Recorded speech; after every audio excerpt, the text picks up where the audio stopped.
महामारी ये विश्वव्यापी बीमारी है जिससे पूरा देश और दुनिया बहुत परेशान है। हमने अपने क्षेत्र में काफी लोगों की मदद की है और उसी मदद के क्रम में हमने अपने क्षेत्र में कम से कम 150 परिवारों को राशन किट वितरित की है कि पूरे प्रदेश तक ही हमारी मदद पहुंचे। उसके लिए हमने मुख्यमंत्री राहत कोष में अपने औद्योगिक मित्रों के सहयोग से लगभग 15 लाख रुपए से ज्यादा का सहयोग प्रदान किया है।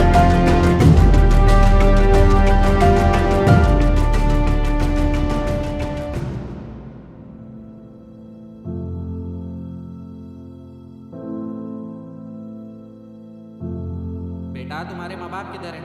रहते कहाँ हो तुम? वो तो है ही नहीं। कितने दिनों से कुछ ढंग से खाया भी नहीं है। आप देख सकते हैं कैसे एक छोटा बच्चा लॉकडाउन की वजह से भूख से बिलबिला रहा है और ये हमारे दौर की सबसे काली सच्चाइयों में से एक है। कुछ खाने को दे दो ना, मैं मर जाऊंगा। चल भाग यहाँ से।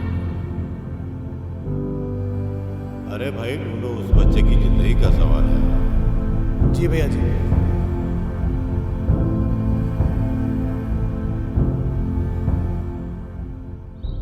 दो 2020 जब शुरू हुआ था तब तक लाइफ नॉर्मल सी थी।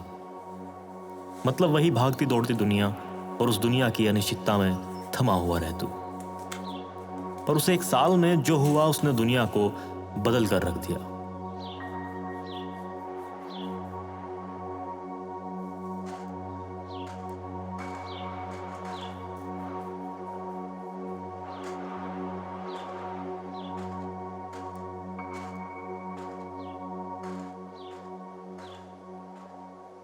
हमने जो कुछ आज तक इस धरती के साथ किया उसका परिणाम हमें दिखने लगा था।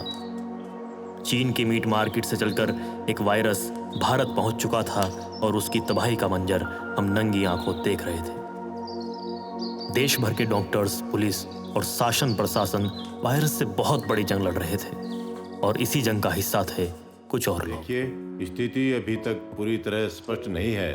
प्रधानमंत्री जी ने जो कदम उठाए हैं मैं उनका स्वागत करता हूं और कोरोना जैसी वैश्विक महामारी से लड़ने के लिए लॉकडाउन से बेहतर कदम कोई हो ही नहीं सकता। वो तो ठीक है सर, मगर इस लॉकडाउन से जो लाखों लोग बेरोजगार हो जाएंगे और गरीबों को खाना नहीं मिलेगा, उसके लिए क्या करेगी आपकी सरकार? देखिए, लॉकडाउन लगाना बेहद जरूरी है। यदि हम समय रहते लॉकडाउन नहीं लगाएंगे तो कल हमें लाशों के ढेर पर खड़ा होना पड़ेगा। मजदूर भाइयों और जरूरतमंदों की सहायता के लिए पहले से ही सब व्यवस्था हो चुकी है और हमारा ये प्रयास रहेगा कि हमारे क्षेत्र में एक भी आदमी भूखा न सोए। सबके पास जरूरत का सामान समय से पहले पहुंचता रहे। यार बंटो, तेरे को पता है ये सब क्या चल रहा है? पता नहीं यार, मेरी बस्ती में कल कुछ पुलिस वाले आए थे और कह रहे थे कि अभी कोई बाहर नहीं जाएगा। ओ शिट, मेरे पापा आज काम पर भी नहीं गए। हम लोग खाना कैसे खाएंगे? पता नहीं, वो लोग कह रहे थे कि कोई सरकार जी है जो खाना पीना करेगी और कोई वायरस है जिसको पकड़ लेता है वो बाबा की तरह मर जाता है। वायरस होता क्या है? लगता है कोई बड़ा जानवर है, तभी तो लोग अपने घरों में घुस रहे हैं। अभी तो मेरे को डरा मत, चल यहाँ से, कभी वो वायरस हम ही न पकड़ ले। ए दीदी, कुछ खाने को दो ना, ये सोडा मेरे को भी दे दो। ए चल भाग यहाँ से। चल बंटो। यूं तो न जाने कितनी मुसीबतें आदिम जात पर आई और कितनी चली गई, पर यह संकट कुछ अलग था और शायद सबसे खतरनाक भी।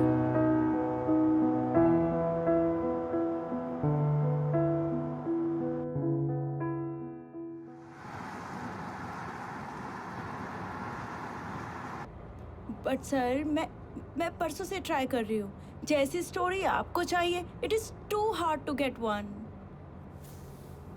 बट सर, अभी 2 ही दिन तो हुए लॉकडाउन को।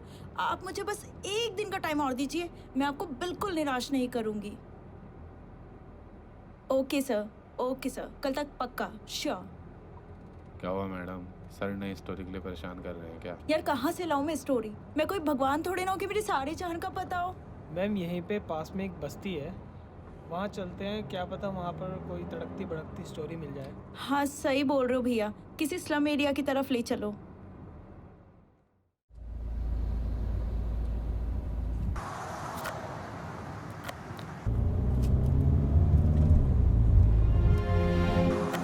भैया गाड़ी रोको, गाड़ी। क्या हुआ मैडम, इस सुनसान सड़क पे क्या करना है? अरे भैया आप गाड़ी रोको ना, एक स्टोरी मिल गई है, अब कहीं और जाने की जरूरत नहीं। भैया आप कैमरा निकालो जल्दी से।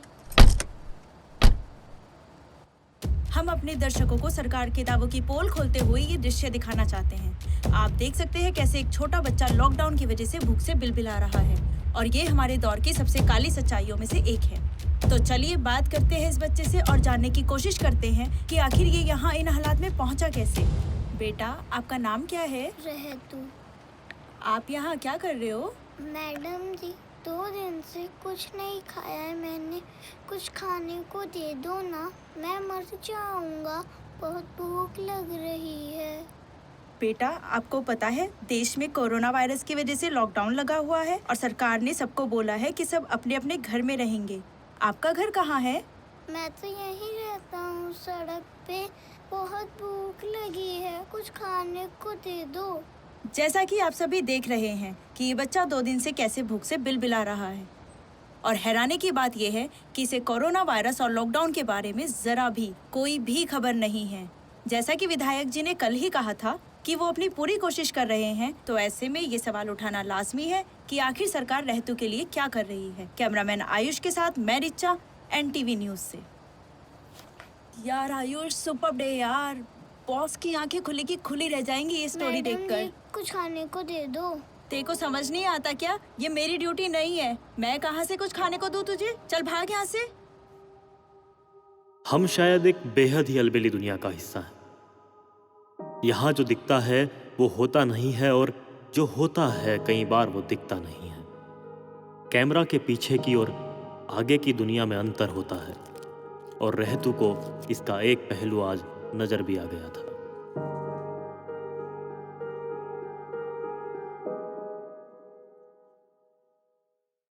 अब ऐसा भी तो नहीं है कि इस जहां में एक भी अच्छा इंसान ना हो। कबीर कहते थे कि बुरा जो देखन मैं चला, बुरा ना मिलिया कोई। तो हम सबके दिल में एक अच्छाई तो होती है, और एक ऐसी ही अच्छाई की तलाश रहतू को थी। हाँ बेटा मैं कुछ पता चला उस बच्चे का कौन है, कहाँ है? भैया जी वो रिपोर्टर तो बहुत नालायक निकली। उसने कहा था छोटी बस्ती के पास जो हाईवे बन रहा है बच्चा वहाँ मिलेगा, पर वहाँ पर वो मिला ही नहीं। अरे भाई ढूंढो उसको, ये हमारी इज्जत और उस बच्चे की जिंदगी का सवाल है। जी भैया जी, मैं जल्द से जल्द कोशिश करता हूँ। विधायक जी इस घने अंधेरे में एक लौ जैसे थे, जो अंदर रहतू की चिंता में जल रही थी और बाहर रोशनी का जरिया बन रही थी। मैं आपको बता दूं, हमारे क्षेत्र में बहुत ही खतरनाक स्थिति है। कोरोना हालांकि अभी तक पूरी तरह फैला नहीं है, क्योंकि लॉकडाउन लग गया है। ऐसे में हमें अपने मजदूर भाइयों और अन्य ज़रूरतमंद लोगों की सहायता का काम भी जारी रखना होगा। हम लोगों की ये कोशिश होनी चाहिए कि कोई भी आदमी हमारे क्षेत्र में ज़रूरतमंद भूखा न रहे। उनके पास ज़रूरत का सामान समय से पहले पहुंचता है। सर 10 दिन हो गए लॉकडाउन को, और हमें काफ़ी लोगों से मदद मिल रही है। हमारे भाई ठाकुर संजय सिंह जी मुश्किल परिस्थितियों में बढ़ चढ़ कर सामने आए हैं। उन्होंने अपने क्षेत्र में सैनिटाइजेशन भी कराया है और फूड किट का वितरण भी कराया है। हाँ, उन्होंने सीएम केयर फंड में 15 लाख का योगदान भी दिया है। ऐसे ही लोगों का समर्थन हमें मिलता रहा तो मुझे पूर्ण विश्वास है कि हम जल्दी ही कोरोना पर विजय प्राप्त कर लेंगे। आप लोग अपने अपने क्षेत्र में इसी तरह शिद्दत, ईमानदारी से काम करते रहें और हर जरूरतमंद के पास आपको पहुंचना चाहिए। हमारे देश की पुलिस मुझे हमेशा से ही बड़ी लाजवाब लगी। मतलब गजब ही इच्छा शक्ति। हाथ में बंदूक हो ना हो तब भी ठाएं ठाएं करके बदमाशों का सामना कर लेती है। जितने लंबे पुलिस के हाथ नहीं होते उससे ज़्यादा इनका पेट निकल आता है। और हिंदुस्तान में पुलिस तो भगवान सी होती है, तभी तो शायद इन्हें मास्क की भी ज़रूरत नहीं पड़ती।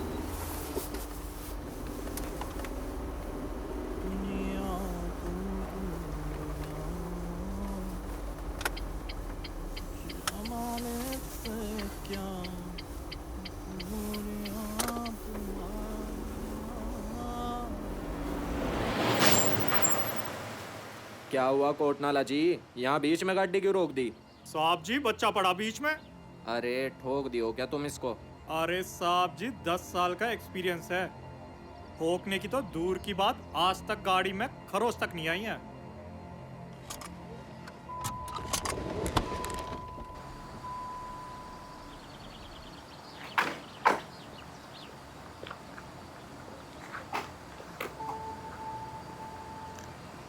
अरे कोटनाला जी पानी लाने जरा। हाँ जी।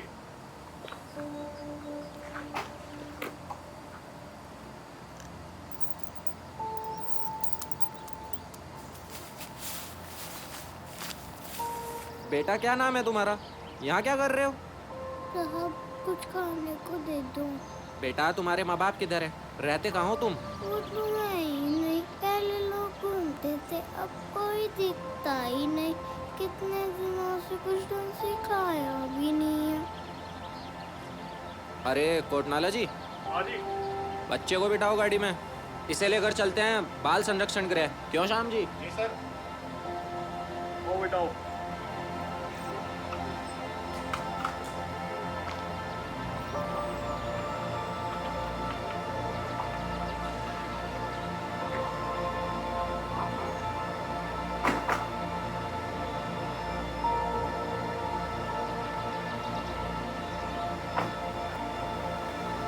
कहते हैं ना कि अगर किसी चीज़ को पूरी शिद्दत के साथ चाहो तो सारी कायनात तुम्हें उससे मिलाने की ज़रूरत में लग जाती है। रहतू को रोटी की तमन्ना थी और रोटी मिल भी गई। PCR 14 टाटकाली पे पहुंचे, वहाँ एक एक्सीडेंट हुआ है। अरे कोटनाला जी। जी साहब। घुमाओ गाड़ी। जी सर इस बच्चे का क्या करना है सर? साहब जी आ गई एक दुकान है चाय की, इसे वहीं छोड़ देते हैं।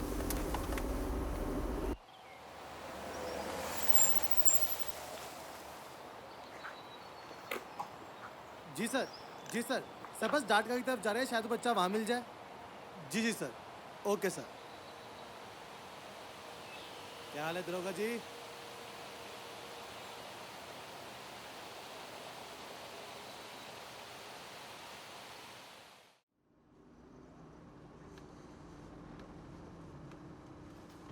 यार आज का दिन भी खत्म होने वाला है और ये बच्चा पता नहीं कब मिलेगा।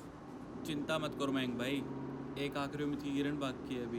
वो जो इन्फॉर्मर है ना, उसे कॉल करके पता करो।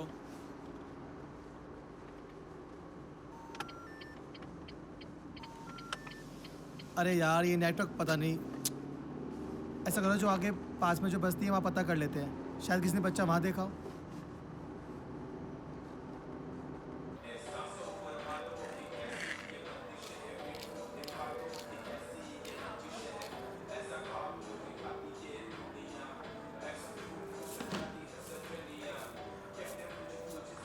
कुछ खाने को दे दो ना। चल भाग यहाँ से।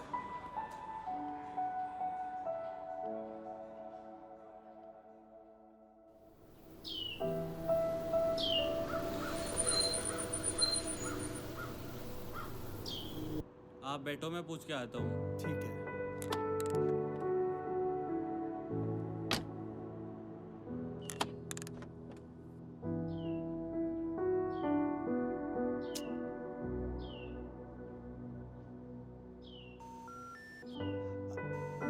अरे यार भक्त साला, एक टावर तक नहीं लगाया 20 साल से यहाँ पर। कितने सरकारें आई और चली गई, हद है यार। भैया वो यहाँ पे तो नहीं है, कहीं और चलते हैं।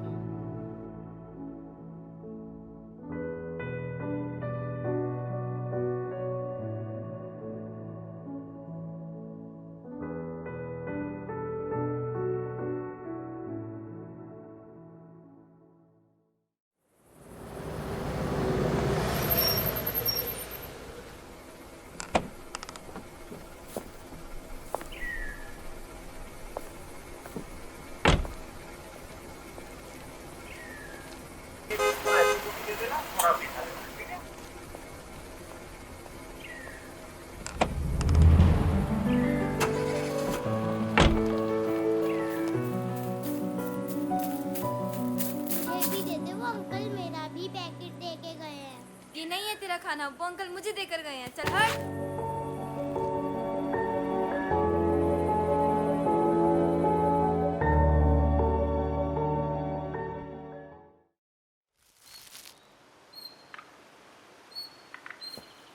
वो बच्चा लेके आओ। बच्चा तो खो गया साहब। कैसे खो गया? बच्चा था, खिलौना थोड़े था वो। साहब वो मैं अंदर पानी लेने के लिए गया था, बाहर आया तो था ही नहीं। दरोगा जी को पता चल गया तो भाई डंडी कितना कर बड़ा देंगे। बच्चा था? यही कोई 8-9 साल का। ये है क्या? जी जी। अरे मयंक जी, आप इस बच्चे के बारे में कैसे जानते हो? अरे दरोगा जी, ये बच्चा टीवी पे दिखाया था न्यूज वालों ने, विधायक जी ने ढूंढने के लिए बोला है। 15 दिन से इस बच्चे को ढूंढ रहा हूँ। अच्छा जी, विधायक जी को बड़ा ख्याल आ गया। अरे अभी तो इलेक्शन काफी दूर है, क्यों श्याम जी? जी सर।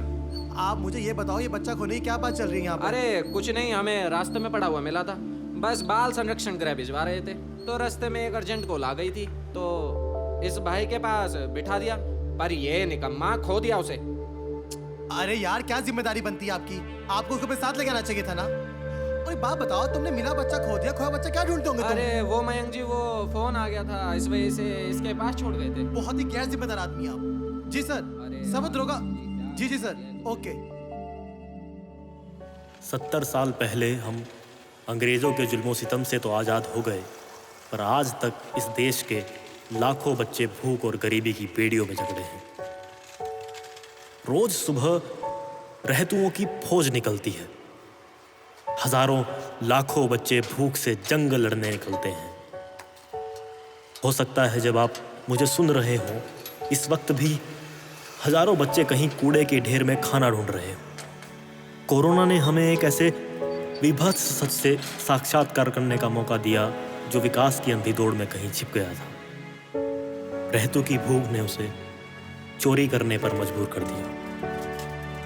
वो कहते हैं ना कि मरता क्या ना करता, और पता नहीं रोज कितने रहतू नाउम्मीदी की इस अंधी दुनिया में भूखे पेट की खातिर चोरियां करने पर मजबूर होते होंगे। बहरहाल रहतू ने रास्ता तो खोजा, पर वो ये नहीं जानता कि ये रास्ता उसे एक और गहरे अंधेरे की ओर ले जा रहा था। आप सोच रहे होंगे कि ये तो बहुत ही सामान्य सी घटना है, ऐसे पता नहीं कितने ही बच्चे रोज भुखमरी से मर जाते होंगे। सही सोच रहे हैं आप। भारत में लगभग 8 लाख बच्चे हर साल भुखमरी से मर जाते हैं। तब सोचिए कि इस महामारी में कितने ही रहतू मरे होंगे और कितने बचे होंगे। रहतू हार गया है शायद, या हो सकता है विधायक जी उसे हारने ना दें। मैं नहीं जानता। मैं बस ये कह सकता हूं कि हर रहतू को विधायक जी नहीं मिलते और हर रहतू नहीं बचता। दुनिया बहुत अलबेली जगह है।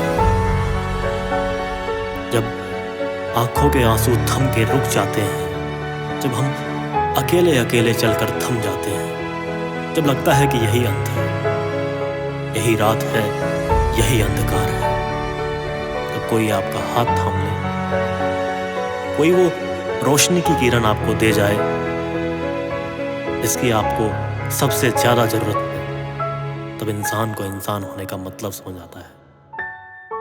आज वो रोशनी की किरण विधायक जी रहतू के जीवन में बनकर आए।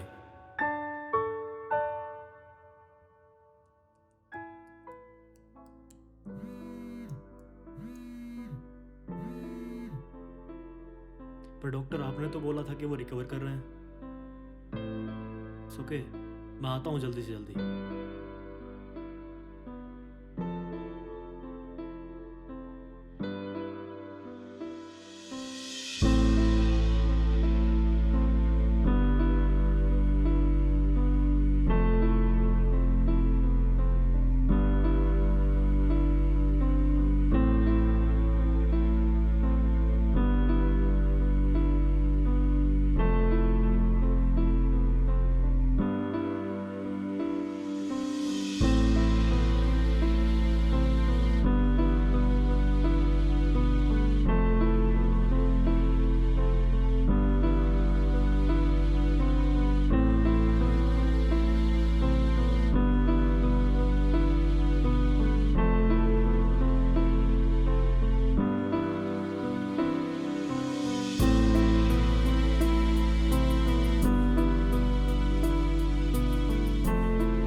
सिद्धू को विधायक जी ने जहां एक और नई जिंदगी दे दी, वहीं दूसरी ओर उसे जीने की एक नई राह भी दे दी।